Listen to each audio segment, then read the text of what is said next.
ಇವತ್ತು ನಾವು ಏನು ಮಾಡ್ತಾಯಿದ್ದೀವಿ, ನಾವು ಕಾಪಿ ಮಾಡ್ಕೊಳ್ತಾ ಇದ್ದೀವಿ. ನಮ್ಮ ಜೀವನ ಶೈಲಿ ಏನಿದೆ ಅದನ್ನು ಬಿಟ್ಟು ಬೇರೆ ಜೀವನ ಶೈಲಿಗೆ ಹೋಗಿದೆ. ಫುಡ್ಡಿಂದ, ಕ್ಲಾತಿಂದ, ಮೆಡಿಸಿನಿಂದ, ಪ್ರತಿಯೊಂದಿಂದ ಚೇಂಜ್ ಆಗ್ತದೆ. ಡ್ರೆಸ್ ಕೋಡ್, ಎವ್ರಿಥಿಂಗ್ ಚೇಂಜ್ ಆಗಬೇಕು. ಈ ಉಪ್ಪು ಬಳಸಬಾರ್ದು ಅಂದರೆ ಯಾವ ಉಪ್ಪು ಬಳಸಬೇಕು, ಯಾವ ಥರ ಎಣ್ಣೆ ಬಳಸಬೇಕು ಸರ್? ನಮ್ಮಲ್ಲಿ ಸಮುದ್ರದ ಸೀ ಸಾಲ್ಟ್, ಸಮುದ್ರದ ಇಷ್ಟೇ ಪರಿಮಾಣದಲ್ಲಿ ಇಷ್ಟು ಅಯೋಡಿಯನ್ನು ಬಳಸಲೇಬೇಕು ಅಂತ ಅದು ಒಂದು ರೂಲ್ ಕೂಡ ಮಾಡಿದ್ದಾರೆ. ಇದನ್ನು ಮತ್ತೆ ಇದರ ಬಗ್ಗೆ ಪುನರಾಲೋಚನೆ ಮಾಡಿ ಇದನ್ನೆಲ್ಲ ಸ್ವಲ್ಪ ನೋಡಬೇಕಾಗಿದೆ. ನಮ್ಮದೇನು ಕೋಲ್ಡ್ ಕಂಟ್ರಿ ಅಲ್ಲ.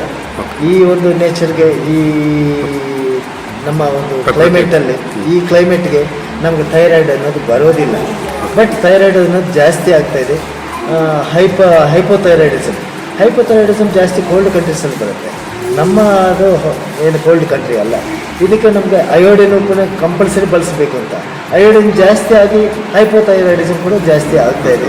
ಇದನ್ನೆಲ್ಲ ಮತ್ತೆ ಸ್ವಲ್ಪ ನಮ್ಮ ವ್ಯಕ್ತಿಗಳು, ರಿಸರ್ಚ್ ಸೈಂಟಿಸ್ಟ್ಗಳು ಬಂದ್ಬಿಟ್ಟು ಹಿಮ ಪ್ರದೇಶದಲ್ಲಿರೋ ಮಾತ್ರ ಬಳಸಬೇಕು, ನಮ್ಮ ಉತ್ತರ ಕನ್ನಡ ಉಪ್ಪು ಬಳಸಬಾರ್ದು. ಇಂಡಿಯಾಗೆ ಬೇಕಾಗಿಲ್ಲ. ಇದನ್ನು ಕಾನೂನೇ ಮಾಡಿಬಿಟ್ಟಿದ್ದಾರೆ, ಇಷ್ಟು ಪರ್ಸೆಂಟೇಜಲ್ಲಿ ಮಾಡಬೇಕು ಅಂತ. ಉಪ್ಪು ಕಮ್ಮಿ ಮಾಡಿ, ನೀರು ಚೆನ್ನಾಗಿ ಕುಡಿಯಿರಿ. ಸೊ ನಮ್ಮ ಬಾಡಿನಲ್ಲಿ 76% ಫ್ಲೂಯಿಡ್ಸೇ ಇದೆ, ವಾಟರ್ ಇರೋದ್ರಿಂದ ನಮಗೆ ಜಾಸ್ತಿ ವಾಟರ್ ಬೇಕಾಗಿದೆ. ಅದಕ್ಕೆ ಜಾಸ್ತಿ ವಾಟರ್ ತಗೊಳ್ಳಿ, ಉಪ್ಪನ್ನು ಕಮ್ಮಿ ಮಾಡಿ ಅಂತ ಹೇಳ್ತೇವೆ. ಅಕ್ಯುಪಂಕ್ಚರ್ನಲ್ಲಿ 100 ಕಾಯಿಲೆಗಳಿಗೆ ಚಿಕಿತ್ಸೆ ಇದೆ.